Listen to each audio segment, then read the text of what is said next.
Bueno, y siguen los coletazos, en realidad recién comienzan, ¿no? Después de los anuncios que hizo el gobierno en el día de ayer con lo que es la disolución de la AFIP y la creación de lo que es el ARCA, ¿no? Que es la disolución de la AFIP, la creación en su lugar de lo que es el ALCA, que es la Agencia de Recaudación y Control Aduanero, con las direcciones generales de impuestos y de aduanas. ¿Qué significa esto?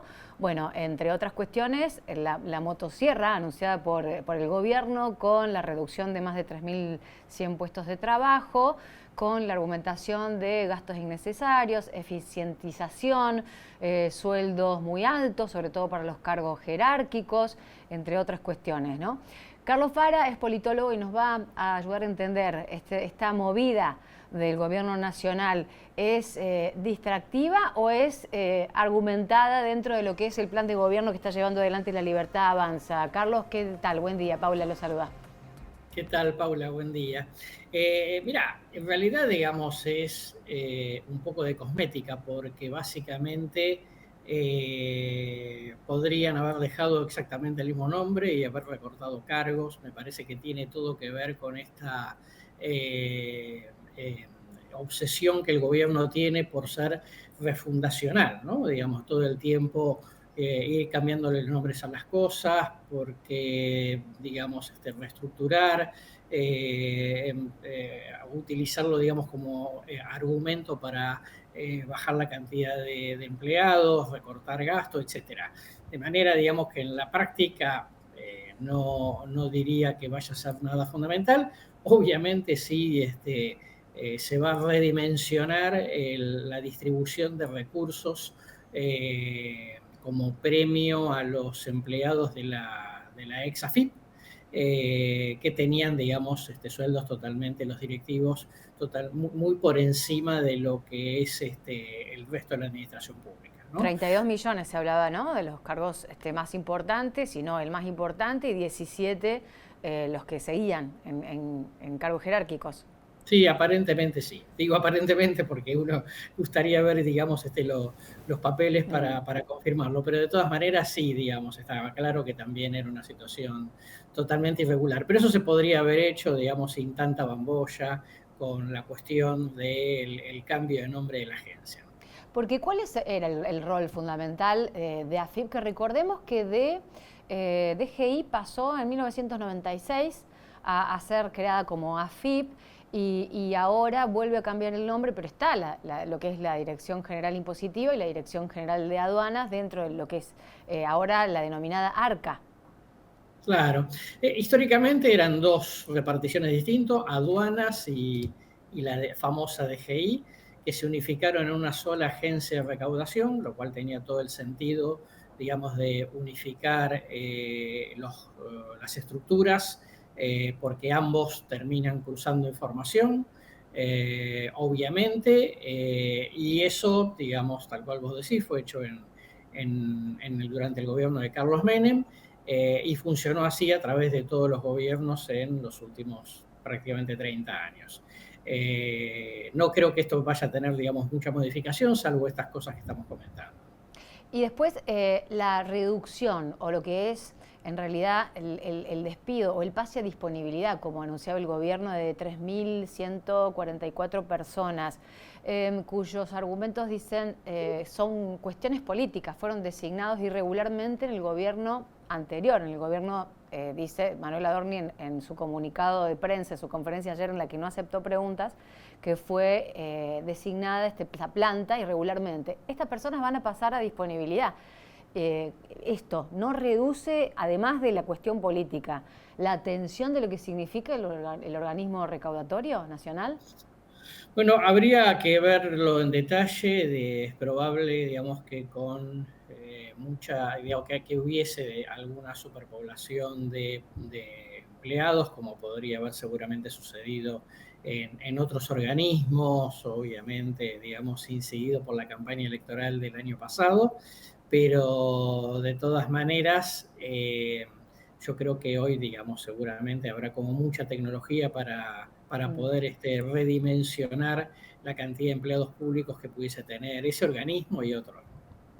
¿Cómo analizas hoy, como politólogo, el movimiento y el discurso del gobierno nacional, Carlos? Mira, primero creo que es un gobierno que tiene tiene como cuestión estratégica la confrontación, ¿no? Mm. Para marcar un poco cuál es el blanco negro de la discusión política en Argentina. Por eso, digamos, las referencias a Cristina permanentemente, ¿no? Porque es un poco la socia de este juego de dos, ¿m? Para polarizar el debate ideológico y político en el país. Me parece que es un gobierno con una fuerte impronta refundacional, con lo cual todo el tiempo, digo, cuando o le cambia el nombre al CCK o Sí. redimensiona la FIP, pero al final del día tiene todo que ver con ahora, con mandar el mensaje de ahora las cosas son distintas. Y por otro lado, el hecho de que es un gobierno, presidente sobre todo, digamos, con una fuerte impronta mística en ese sentido, que trata de transmitirse, digamos, como una especie de salvador de la Argentina.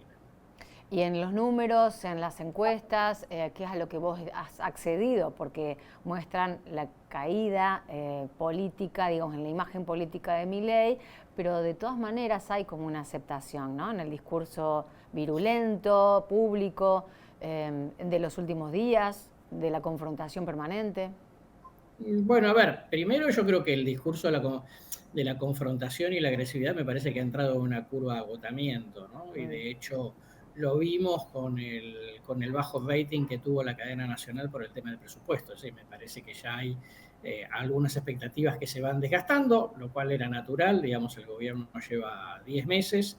Me parece que, por otro lado, hay un discurso ya muy reiterativo con el tema de la casta, la motosierra, el equilibrio fiscal. Bueno, digo, todo eso toca un borde, toca un límite en algún momento y sobre todo teniendo en cuenta que aun cuando el gobierno esboza una serie de indicadores positivos en términos económicos y financieros, lo cierto es que es una sociedad que ya hace unos 3 meses que ha mutado la preocupación por la inflación y ha aspirado a una preocupación más por el desempleo, obviamente como fruto de la recesión. Ujú. Algunos analistas anoche escuchaba que decían que este anuncio de la disolución de AFIP había sido como manera de desviar la atención de lo que se había generado en torno al discurso violento, con la alusión al féretro de Cristina Fernández de Kirchner, con el último clavo al kirchnerismo con la expresidenta adentro. Entre otras cuestiones, también su alusión a la muerte de Ginés González García. Entre otras declaraciones. ¿Qué opinas vos al respecto? Porque esto no deja de ser un anuncio por ahora, ¿no? La disolución de la FIPA, hay que ver cómo se va a instrumentar.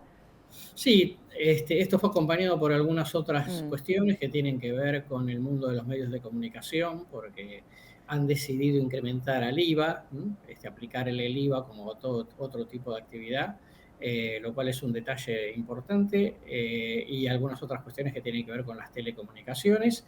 Y más allá de eso, también decir que yo creo que nos vamos a encontrar con un presidente, con una gestión que va a estar generando polémicas ex profeso todo el tiempo, ¿no? Ujú. De alguna manera como administrando un puente de expectativas para el momento en el cual el gobierno considera que realmente vendrá una reactivación que se sienta en la calle, que será hacia mediados del año que viene. Y en el medio vamos a estar todo el tiempo viendo este tipo de polémicas y de debates ex profeso. ¿Y cuál es tu pulso? ¿Se puede llegar a llevar adelante este pronóstico del gobierno, esta intención de la reactivación a mediados del año que viene? Bueno, a Con los ver, números actuales, digo. está claro, digamos, que el año que viene habrá menos inflación y habrá algún rebote económico, ¿no? ¿Cuánto de eso realmente se va a sentir en la calle? Yo creo que es el gran interrogante. Lo que hay que advertir es que cuando uno habla digamos, de sensación térmica de calle, está hablando fundamentalmente de una recuperación del consumo masivo, ¿no? El que se nota en los supermercados, en los almacenes, que, bueno, obviamente está muy languidecido y si bien es cierto que hay algunos indicadores económicos de recuperación, son para sectores muy específicos, Claro. ¿no? Cuya derrame sobre el ingreso popular, digo, va a costar en llegar. ¿Y cuál es tu mirada acerca del conflicto universitario a grandes rasgos? ¿A dónde puede terminar esto, esta tensión increyendo? Mira, ahora viene estamos en discusión del presupuesto nacional, con lo cual ahí automáticamente ya estamos terminando el año, con lo cual ahí nace una discusión sobre el presupuesto 2025. Vamos a ver si se aprueba, digamos, si de lo que aprueba el Congreso finalmente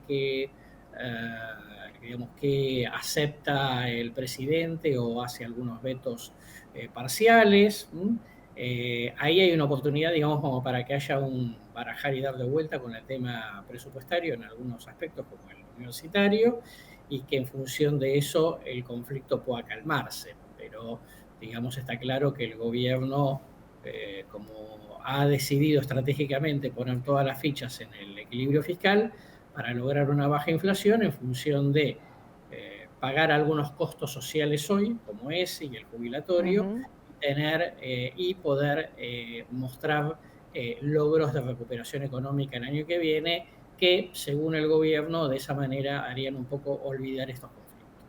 Y finalmente, y ya te libero, bueno, el expresidente Macri estuvo en Córdoba, en la Bolsa de Comercio ayer, y hizo algunas declaraciones, ¿no?, con respecto a la psicología especial del presidente y que la gente votó esa psicología especial del presidente, de la confrontación y de esa forma de ser.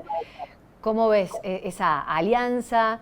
Se habla de que pueden llegar a ir juntos el año que viene. Bueno, está, ¿no?, el PRO y Macri en alianza permanente con Javier Milei.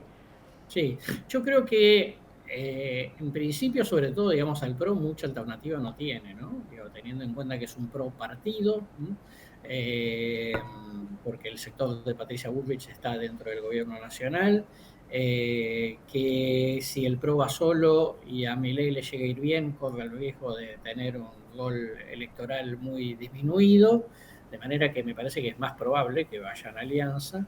Tampoco, digamos, a Milei puede tirar mucho de la cuerda, porque si la oposición le sigue planteando proyectos como los que tuvo que vetar el presidente, sí o sí necesita construir por lo menos un tercio, por lo cual necesita tener de alguna manera satisfecho al PRO de Macri en función de esas amenazas legislativas que tiene. Por eso la designación de algunos funcionarios, ¿no?, la semana pasada en roles claves. Sí, eso, digamos, a mi juicio, digamos, va a ir un poco lentamente, pero es cierto que son algunas señales, ¿no?, de tregua, porque la verdad es que el triángulo de hierro, como lo llama el presidente, no le cae muy simpático a la idea de asociarse a la figura de Macri. Fuerte la figura de Santiago Caputo, impresionante. Sin duda, bueno, viste, estas cosas tienen sus tiempos. Nunca de estas cosas nada dura eternamente. Seguramente en algún momento eso entrará en algún tipo de desgaste. Todo gobierno tiene alguna crisis por medio. Seguramente no será la excepción el gobierno de Milei en algún momento.